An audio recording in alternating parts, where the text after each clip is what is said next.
Hey, thanks so much for clicking on this video and welcome to the Haves and the Have-Nots review here on YouTube. If you're a fan of Tyler Perry, you've come to the right place. Be sure to click that subscribe button as well as the bell notification icon.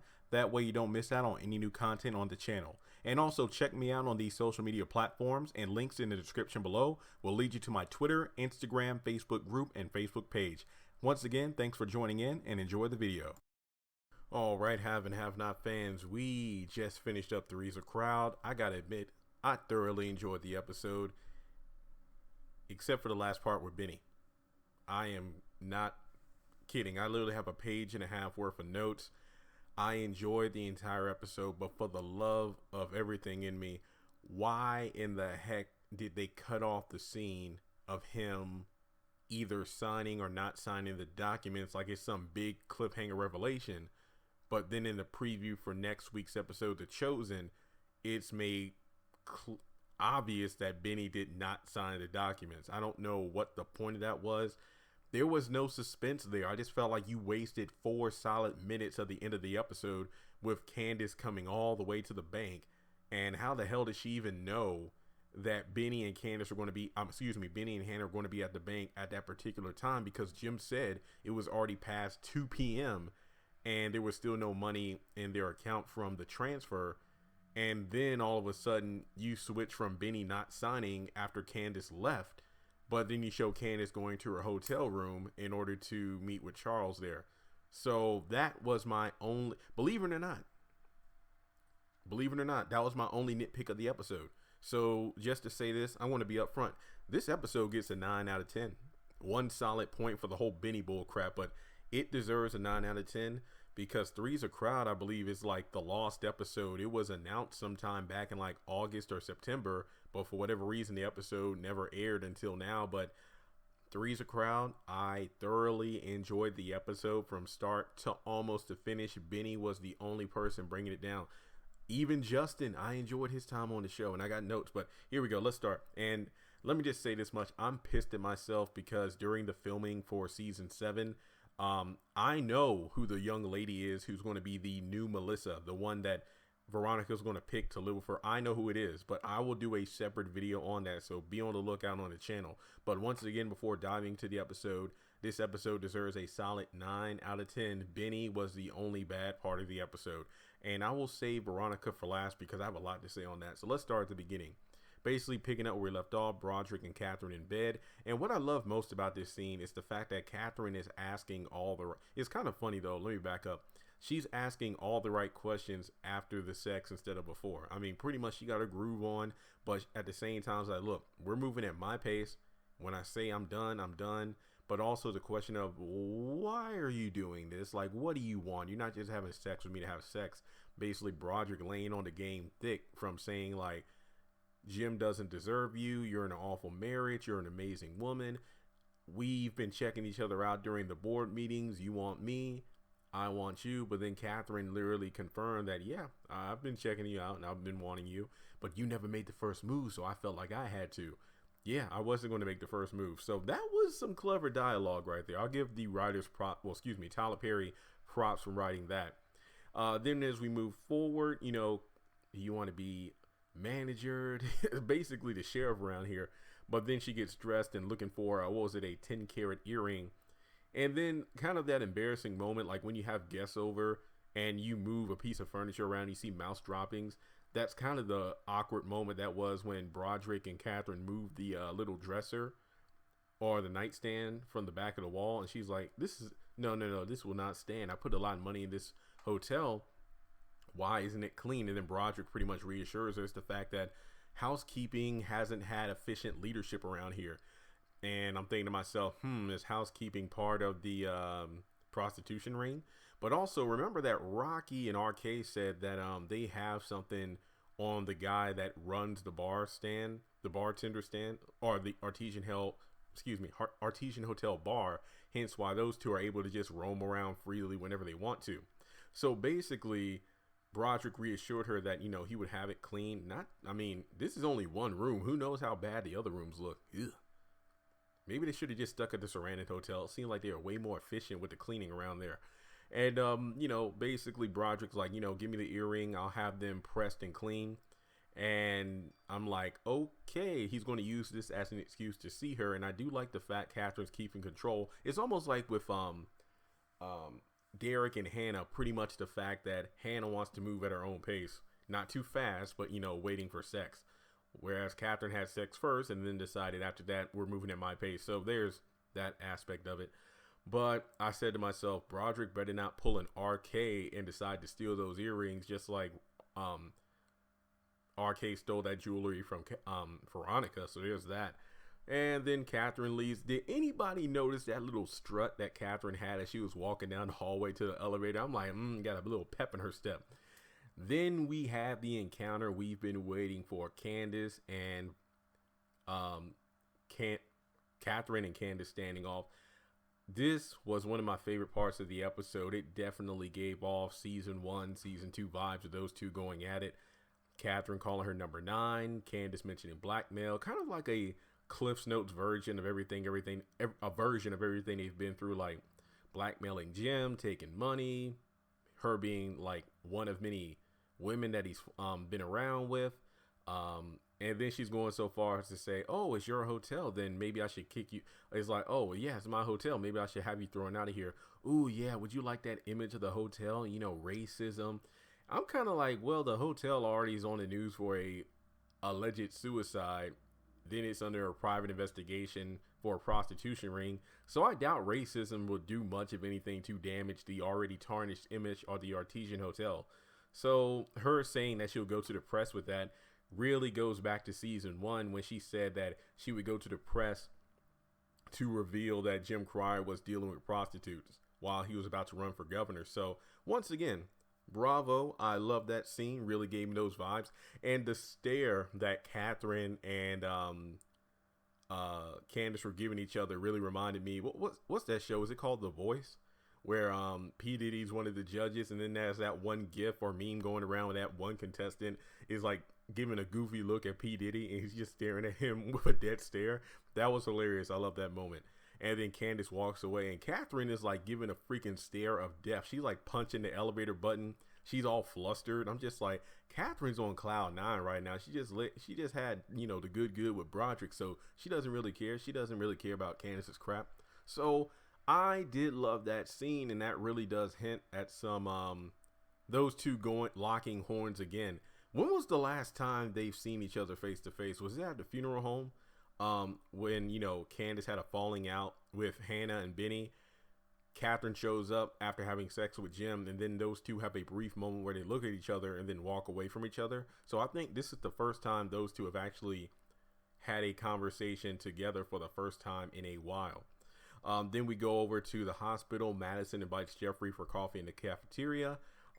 Jeffrey goes in there to talk with David. And what really makes this scene is the fact that, my God, cover that man's back. It looks like in the next episode, David's finally going to have some bandages or whatever on his back. I didn't need to see that. I swear I did not need to see that. Looks like a giant scab, but at least he's able to move around. That is one thing I'm happy to see. Not much in this scene that I haven't already broke down in my episode preview or other videos. The only thing is, David wants Jeffrey to go back to the house to look through Erica's things to find contacts. I wonder if I'm going to assume that Erica had her phone in the car, so it probably got destroyed in the explosion.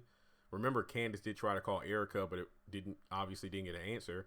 So did Erica went with David. They were going to go furniture shopping, meaning that she allegedly had a purse and earrings. So I don't really know what exactly she would have had on her person that had her ID, because remember, she only came to David's house with the clothes on her back. So I don't know. I mean, the plot will probably make it so he finds a backup phone or whatever. And Candice would be the first thing in her contacts, though, because she was the last one to make a call to her number. Look at that. What if Jeffrey finds out that Erica was set up there by Candice? Interesting plot. Asking if Erica has family. We do know she has a father, a mother, and her kids are with them. So, yikes.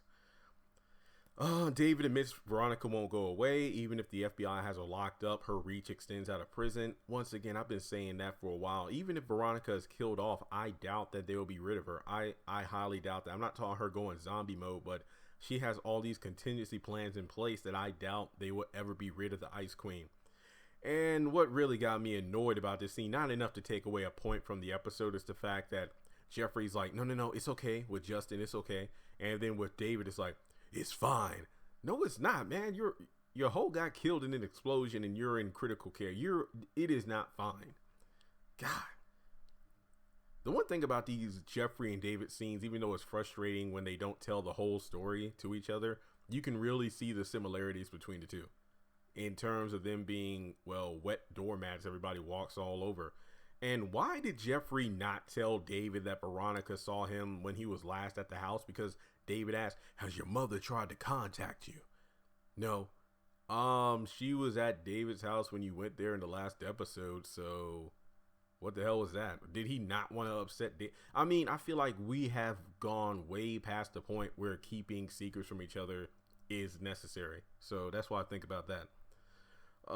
So yeah, then we go back to Hannah's house. Derek's going to wait there for the police to get the fingerprints and whatnot. And I already talked about in many videos about Derek's fingerprints possibly being in the kitchen, so that's interesting. Not to mention when Jim said it was 2 p.m., I'm like, damn, how fast is time going? I thought it was still the morning. Benny once again tries to convince Hannah to keep the money. Just put your damn shoes on and go. Like, literally, I had no patience for that. Oh, I did like the scene of Jeffrey and Madison walking through the cafeteria talking and smiling.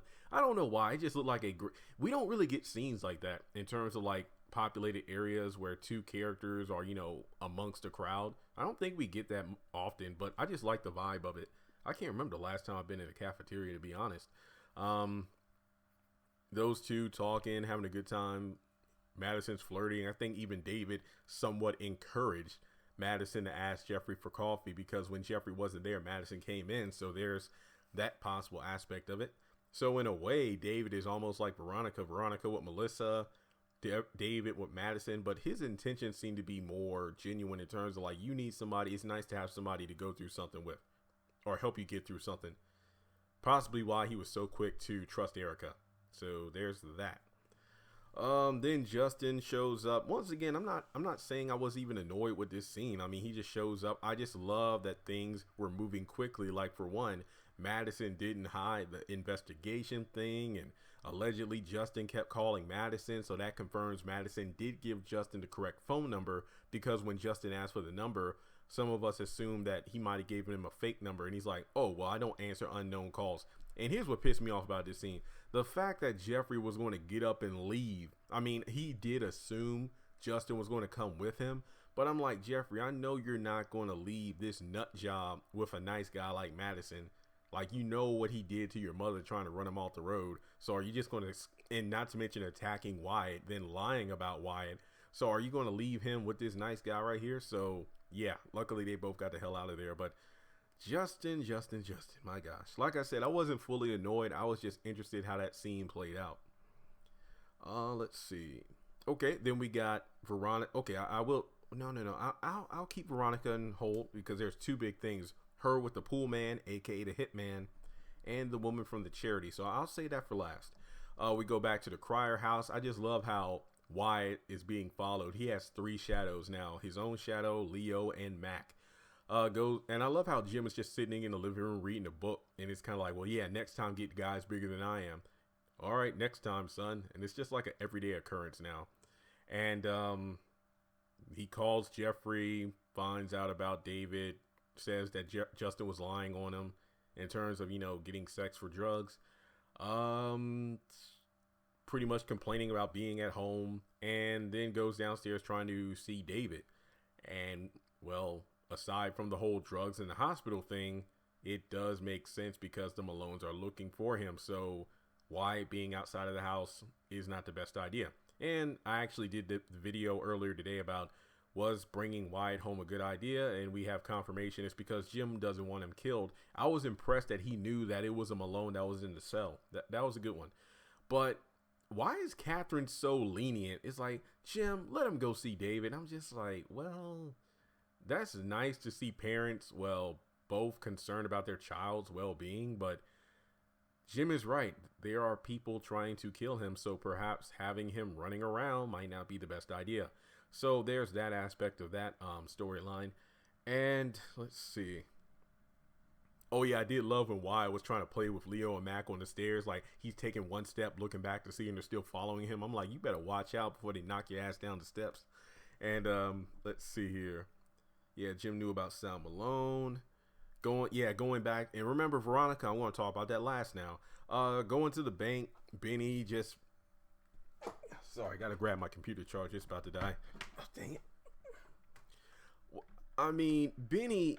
Oh yeah, I forgot my ID. Benny was like that little kid in Walmart who's acting up, and his mom is 2 seconds off his ass. Like, this is not the time.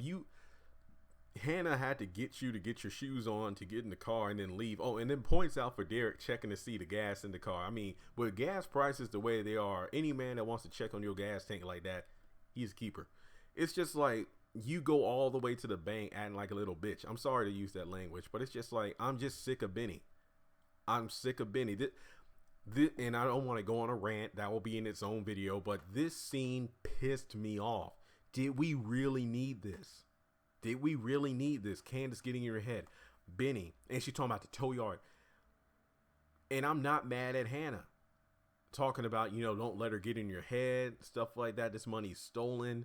It's ill-gotten. She's giving the same speech to Benny that she gave to him back when he got the house in the tow yard. Benny didn't listen. He pretty much was like, Candice is going to come. And then remember when like the cops or whatever, the ones who were foreclosing on the house, had to drag him away from the house, from the front porch. He was sitting there waiting for Candice. Why the hell is this no different? And on top of that, for a fact that Candice sent a man over there to hurt your mother. What? Okay, like I said, that's his own video. That's why this episode loses a point. This episode was close to a 10 out of 10, but Benny brought it down with his dumb ass. Then it's like, did we really need them to make it seem like he wasn't signing the papers? It reminded me of that scene in the jail where Veronica was trying to get Jeffrey to sign the documents to put Benny behind the bars and get Jeffrey out of jail for the whole Quincy Maxwell thing. Remember that? And it was like, Jeffrey wasn't going to sign, but then as soon as Veronica was about to go out the door, it's like, okay, I'll sign. Veronica turns around, but we don't know the conclusion of it until the next episode, the rabbit in the water moccasin, when Jeffrey gets out of jail thanks to David, and then tells David that, yeah, she wanted me to sign a paper to send Benny to jail and get me out. So basically, it wasn't until the next episode that we knew he didn't sign the documents, but he said he would. Tyler Perry, please don't do this again. Then we go to the room. Charles is there. So I'm going to say I was wrong because in my video I did say that it would be Charles R. Landon, but my money was on Landon.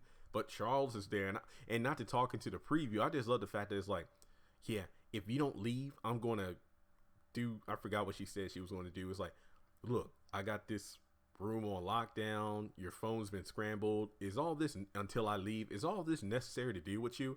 And I'm looking at Charles like, if you have to do all this just to get a conversation with Candice, how the hell are you going to convince her to be first lady? That's all I got to say about that. But now we're getting to the one of the better moments of the episode, and don't get me wrong, aside from the Benny thing, I did enjoy the episode. We're talking about this heifer Veronica. Not only, I mean, I do like the hitman being the pool guy due to the FBI thing going down. She knows the FBI is watching the house. So basically it's kind of like they're talking in code about the money and whatnot. And, I got one more job for you. I got to give, this is why this episode gets a high score. It did something I never expected. Veronica wants RK dead and having evidence piled up to make Jeffrey look like the one who did it. That is crazy as hell. So not only do we know that RK is set to die because the hitman is allegedly going to put some in his drink or whatever and have so much evidence piled up that it looks like Jeffrey did it. First of all, crazy as hell, but secondly, bravo. But doesn't that conflict with the next portion of the episode where the woman from the charity comes over? And, apparently Veronica cut another check. And when I say another check, I mean like money, basically recruiting a girl like she did with Melissa's family. She wants to have a girl show up to live with her and Jeffrey. Jeffrey doesn't even live with you. David invited him to live with her. Oh, wait, does this mean we're going to see Veronica thrown down some stairs before the end of the season? I hope so. So basically, I know who this new person is. I know who it is. I'll get to that in another video. But my question is this. Is Veronica going to have RK killed and makes Jeffrey look like the killer before or after this new girl is recruited? Because I'm guessing the only reason this new girl is going to be living with her is to become the next Melissa for the sake of a grandchild. So by doing that, will she orchestrate Jeffrey being in prison and then say, son, the only way to get out of this is to listen to me, live with me, and stay with this girl? That's the only way that will make any kind of sense, but we'll have to wait and see how that plays out. But in any case, this overall solid episode. There are a lot of videos I want to get done over it. What pisses me off is the fact that we only have 3 episodes left, 2 more episodes than the finale. Why does the show have to get super, super, super good right before the ending of a season? That's all I'm saying on that. But overall, 3's a crowd. 3 thumbs up, no pun intended. It was a great episode. Benny was the only crappy part about it. And it is 10:25. I usually get these videos up before 11, but I need to get something to eat. I'm going to go run to Kroger real quick. So this video might be up a little after 11. Thanks so much for tuning in. Guys, subscribe to the channel. During the recording of this video, we were like 1 person away from 48,000. So thanks so much. Let me know your thoughts on the episode, and I'll talk to you all soon.